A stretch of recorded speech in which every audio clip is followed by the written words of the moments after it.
Hello friends, this side CA Akanksha Jain और आज मैं एक बहुत ही इम्पोर्टेंट टॉपिक पे वीडियो लेकर आ रही हूँ for all the CA students who are going to appear in the upcoming exams. So this video is regarding how to effectively use your 3 hours of examination duration. सबसे ज़्यादा effectively आपके 3 hours, exam के 3 hours to get you the maximum output. So before starting this video, मैं आपको सबसे पहले अपना introduction देना चाहूँगी, मेरी सीए जर्नी के बारे में कुछ ब्रीफ बताना चाहूँगी. I started my CA journey from CPT in the year June 2012. Just हमने मार्च में 2012 में 12th का एग्ज़ाम दिया और उसके बाद 2 महीने की प्रिपरेशन के बाद जून 2012 में CPT अपीयर किया and I got cleared with 156 और 159 marks. The second milestone was IPCC. Both the groups cleared in the first attempt with the exemption in all the subjects. And the last, that is final, CA final, I have cleared both the groups first attempt in the year May 2016. और सबसे important बात ये बताना चाहूँगी आपको कि मैंने self study की है for information technology IT paper के लिए. One of my friend who has guided me for this preparation of subject information technology, and I was the highest scorer in IT marks and my marks was 82. So लोग बहुत shock होते हैं कि information technology जो बहुत बड़ा headache है, जिसका बहुत ज़्यादा फियर होता है, and have scored the highest marks in that subject. And I was very glad कि मैंने सेल्फ स्टडी किया और मेरी खुद की कुछ स्ट्रैटेजीज है, टिप्स है for presentation which I'll be sharing with you all today. So let's begin our subject. So आज जो मैं आपको बताने जा रही हूँ that is very smart presentation. Smart presentation आप कैसे करते हैं अपने पेपर में and that will have a impact on the examiner जो आपका examination sheet evaluate करता होता है. So the first point is, जैसे ही आप एग्जामिनेशन सेंटर में एंटर करते हैं, आपका जो रूम अलॉटेड है, आप वहाँ बैठ के अपनी सीट में बैठ के just have a first peaceful mind. आप क्लियरली एकदम शांति से बैठ जाइए. Have a sip of water, पानी पी लीजिए थोड़ा सा और थोड़ा सा रिलैक्स कर लीजिए अपने माइंड को. सारा टेंशन, सारा प्रेशर एग्जामिनेशन का एक बार वो साइड रखिए and have a peaceful deep breath. एक कामली, एकदम प्योरली, एकदम अच्छे से बैठ के अपने आप को शांत कर लीजिए और फिर हैव अ बूस्टअप कि yes, whole that energy is going to be in your paper, in your presentation, and that is going to make your output the best. So सबसे पहले एकदम पीसफुली बैठ जाइए, पानी पी लीजिए शांति से, प्रे टू योर गॉड और टेक ब्लेसिंग्स की that I am going to rock in this paper. Second very important is, जब आपका क्वेश्चन पेपर आपको जब मिल जाता है तो आपके पास 15 मिनट्स का रीडिंग टाइम रहता है. सो उस रीडिंग टाइम पे आप क्लियरली जो भी क्वेश्चंस है, क्वेश्चन नंबर 1 टू लेकर के क्वेश्चन नंबर 6, आप क्लियरली एक बार गो थ्रू कर लीजिए कि क्या क्या क्वेश्चंस है. Question number 1 which is very compulsory question, and after that question number 2 to question number 6, जिसमें कि आपको एनी 4 अटेम्प्ट करने होते हैं. तो आप एक बार एलिमिनेशन methodology follow करिए. First question is very compulsory question and after question number 2 to question number 6 आपको कोई भी क्वेश्चन, 4 ही क्वेश्चन सॉल्व करने हैं.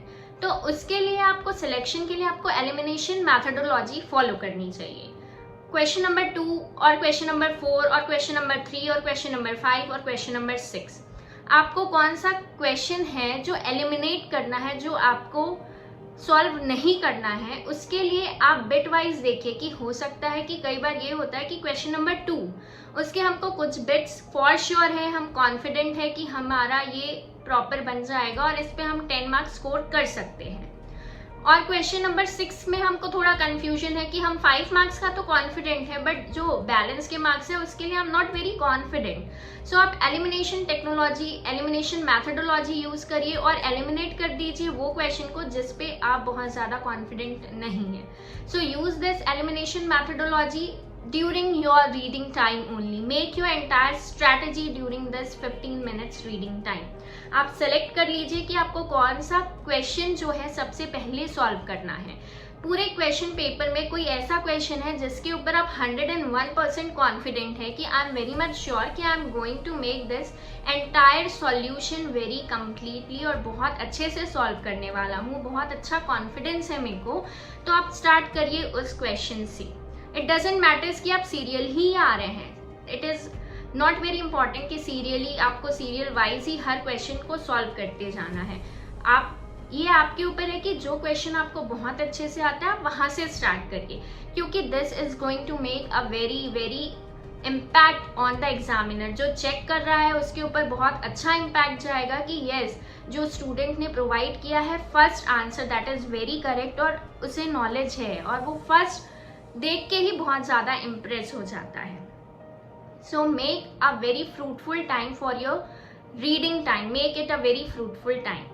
The second which is I should say when you start writing, जब आपका राइटिंग का portion चालू होता है आफ्टर योर रीडिंग टाइम, सो आप सबसे पहले ये डिसाइड कर लीजिए कि आपको जो मार्किंग करनी है कि आप जो क्वेश्चंस के आंसर दे रहे हैं उसके लिए या तो आप लेफ्ट अलाइनमेंट सेलेक्ट करिए या तो सेंटर पे लिखिए कि आप कौन से क्वेश्चन का आंसर कर रहे हैं। अगर आप लेफ्ट अलाइनमेंट यूज कर रहे हैं तो क्लियरली बोल्ड पे वो लिखिए कि कौन सा क्वेश्चन आप यहाँ पे सॉल्व कर रहे हैं और उसे एनसर्कल कर दीजिए। और अगर आप सेंटर पे लिख रहे हैं तो please write it down as answer to question number 1 bit A and make a underline to it. So ये बहुत ज़्यादा एग्जामिनर को क्लियर हो जाएगा कि भाई ये आंसर जो है वो कौन से क्वेश्चन के रेफरेंस में है। Second one is your font size should be clearly legible. आप जो भी फॉन्ट साइज जब भी आप लिख रहे हैं तो फॉन्ट साइज आपका क्लियरली लेजिबल होना चाहिए। ऐसा नहीं कि आप छोटा छोटा लिख रहे हैं और एग्जामिनर को पढ़ने में दिक्कत आए। मेक श्योर आप जो लिख रहे हैं वो क्लियरली दिखना चाहिए और क्लियरली लेजिबल होना चाहिए। Very important point is again आप स्पीड। बहुत लोगों का ये इशू रहता है कि भाई हमारा पेपर इतना लेंदी था कि हमने पूरे 3 आवर्स में पूरा क्वेश्चन सॉल्व ही नहीं कर पाया, पूरा जो क्वेश्चन पेपर था अटेम्प्ट ही नहीं कर पाया। तो कई लोग ये मिस्टेक कर देते हैं कि स्टार्टिंग में तो स्पीड बहुत कम रहती है और लास्ट में आते आते इतनी स्पीड बढ़ाते हैं और उसके बाद भी कुछ ऐसे क्वेश्चंस रहते हैं जो हमसे स्किप हो जाते हैं, छूट जाते हैं because of lack of time. So make sure आपकी स्पीड स्टार्टिंग से बहुत अच्छी रहनी चाहिए। ऐसा नहीं है कि स्टार्टिंग में स्पीड कम फिर बाद में ज़्यादा। स्पीड आपकी कांस्टेंट रहनी चाहिए right from the beginning. Right from the beginning आपकी स्पीड इतनी सही रहे कि आपको एंडिंग तक आते आते आपके जो राइटिंग भी है वो भी एक जैसी ही बनी रहे। अगर स्पीड में मैटर होगा, स्पीड में डिफरेंस होगा तो ऑफ कोर्स लास्ट में आते आते आपकी जो राइटिंग है वो बहुत ज़्यादा क्लमजी हो जाएगी और आप खुद ही नहीं पढ़ पाएंगे कि आपने क्या लिखा है। सो मेक श्योर आपकी जो स्पीड है वो right from the beginning to the end it should be very constant, और इससे आपका जो राइटिंग प्रेजेंटेशन है उस पर बहुत इम्पैक्ट जाएगा। आपका फॉन्ट साइज, आपकी राइटिंग यूनिफॉर्म रहेगी और कांस्टेंट रहेगी और क्लियरली लेजिबल रहेगी। Very important point is again spacing. Spacing जब भी आप दे रहे हैं 2 क्वेश्चंस के बीच में एक प्रॉपर स्पेसिंग रहनी चाहिए। कई लोग यूज करते हैं कि भाई 2 क्वेश्चन जब आप आंसर कर दिए क्वेश्चन नंबर 1 और जब आप क्वेश्चन नंबर 2 स्टार्ट कर रहे हैं, नेक्स्ट क्वेश्चन स्टार्ट कर रहे हैं, तो उसके बीच में आप एक अंडरलाइन कर सकते हैं पेंसिल से, स्केल लेकर के आप क्लियरली एक लाइन ड्रॉ कर सकते हैं। But sometimes what I use is, अगर मैंने एक क्वेश्चन सॉल्व किया है और कुछ 3.5 पेज मैंने यूज कर लिया है एंड आफ्टर दैट उसके बाद मेरा 1/4 बचा हुआ है या थोड़ा सा पेज बचा हुआ है, तो मैं वो पेज छोड़ करके नेक्स्ट पेज फ्रेश पेज से ही मैंने फ्रेश आंसर लिखना चालू करती थी, सो दैट मेरे एग्जामिनर को कभी भी कोई इशू ना आए, कभी भी उनको दिक्कत नहीं होनी चाहिए कि भाई यहाँ पे कुछ ऐसा तो मतलब ऐसा नहीं है कि हॉच पॉच हो जाए paper. So spacing is very important. जब भी आप लिख रहे हैं स्पेसिंग का बिल्कुल ध्यान दीजिएगा। प्रैक्टिकल पेपर्स में ये होता है कि हमें रफ पेपर की बहुत ज़्यादा नीड होती है, रफ स्पेस हमें चाहिए होता है। कई लोग right alignment, right hand side का कुछ स्पेस ले लेते हैं for the rough use, but I would suggest make the last paper of your answer sheet as a rough paper. Clearly last sheet में आप लिख दीजिए फॉर यूज रफ, और for rough paper as use, और उसमें आप rough करिए अपना, और लास्ट में जब आपका एग्जाम कंप्लीट हो जाए उस रफ पेपर में आप क्लियरली क्रॉस कर दीजिए सिंगल वन लाइन से। सो वो आपका क्लियर रहेगा और पूरा पेपर जो है आपका नीट एंड क्लीन रहेगा। Very important point is again is mistake. आप ध्यान दीजिए, अगर आपसे कोई मिस्टेक हो जाती है, कोई गलती हो जाती है और आपको लगता है ये मुझे काटना है, तो प्लीज आप उससे काटिए जरूर, बट एक सिंगल लाइन से काट दीजिए, सिंगल लाइन से कट कर दीजिए। कभी भी आप उसको काट छाट बार बार उस पर पेन मत चलाइएगा, it looks very शाबी।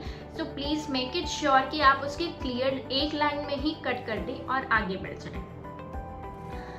Very important is, आप कभी भी एग्जाम दे रहे हैं आप टू द पॉइंट ही आंसर करिए, टू द पॉइंट जो क्वेश्चन में पूछा गया है आप वो ही आंसर करिए। फॉर एग्जाम्पल डायरेक्ट टैक्स के केस में ये होता है कि कई बार क्वेश्चंस आते हैं कि आपको टोटल इनकम कैलकुलेट करनी है एंड टैक्स लाइबिलिटी कैलकुलेट करनी है in the case of resident of India, non resident and not ordinary residents. कुछ ऐसे ट्रांजैक्शंस दिए हुए हैं और हमें उनका टोटल इनकम और टैक्स लाइबिलिटी कैलकुलेट करनी है। सो कई स्टूडेंट्स क्या करते हैं इस केस में, आप पहले वो एक्सप्लेन करने लग जाते हैं कि भाई रेसिडेंट क्या होता है, नॉन रेसिडेंट क्या होता है और नॉट ऑर्डिनरी रेसिडेंट क्या होता है, और इस पे ही वो 1-1.5 पेज पूरा लिख देते हैं और उसके बाद इवैल्यूएट करते हैं कि टोटल इनकम क्या है और टैक्स लाइबिलिटी क्या है। और लास्ट में जब पता चलता है कि अरे भाई हमने तो 1-1.5 पन्ना पूरा लिख कर आया और हमें तो कोई मार्क्स ही नहीं मिला है। सो आप क्लियरली जब क्वेश्चन को पढ़ रहे हैं तो ये समझ लीजिए कि उस क्वेश्चन की क्या रिक्वायरमेंट है, वो क्या आपसे सॉल्यूशन चाह रहा है। सो आप 1-1.5 पन्ना लिख जरूर रहे बट उस पर कोई भी मार्क्स नहीं है। सो मेक श्योर जो आपसे क्वेश्चन पूछा जाए आप उसी का ही आंसर दीजिए, आप टू द पॉइंट ही लिखिए। Now the very important point is diagrammatic presentation, and this is the secret of scoring 82 highest marks in my IT paper. So diagrammatic presentation is, कभी भी आप कोई भी थ्योरी पेपर अपीयर कर रहे हैं तो आप बहुत ज़्यादा अपने पेपर में डायग्रामेटिक प्रेजेंटेशंस का यूज़ करिए। कहीं पे आप फ्लो चार्ट बना सकते हैं, कहीं पे आप ट्री का शेप बना सकते हैं और उसकी ब्रांचेस पे आप पॉइंट्स लिख सकते हैं। सो मेक श्योर ये बहुत ज़्यादा कैची होते हैं और ये एग्जामिनर पे बहुत अच्छा इम्पैक्ट देते हैं और आपको भी बहुत ज़्यादा हेल्प करेंगे। आप की पॉइंट्स हेडिंग्स लिख लीजिए और उसके बाद उसके जो एक्सप्लेनेशन है आप अपनी खुद की लैंग्वेज में लिख सकते हैं। सो ये तो बात रही स्मार्ट प्रेजेंटेशन की। मैंने बिफोर भी वीडियो बनाया है during the self study, how to prepare for your self study, that is very smart studies required. मैंने सेकेंड वीडियो बनाया है क्विक रिविजन का, a day before your exam, that is smart revision, and now this is smart presentation. So video of both smart preparation and smart revision मैं description box में आपको link दे रही हूँ, आप चाहें तो उस वीडियो को भी जाकर देख सकते हैं। So smart preparation, smart revision and smart presentation will definitely give you a smart result. और कुछ टॉपिक्स पे अगर आपको मेरे साइड से कुछ व्यूज चाहिए, कुछ मेरे टिप्स चाहिए, late me no in the comment section below, and also let me no कि आपका presentation during 3 hours of exam कैसा रहा, आपने कैसा बनाया है, आपको क्या कॉन्फिडेंस आया मेरे टिप्स से। Let me know and I will be glad to know your views. Keep liking my video, keep sharing it, subscribe to my channel. Till then, take care, goodbye, all the best to you.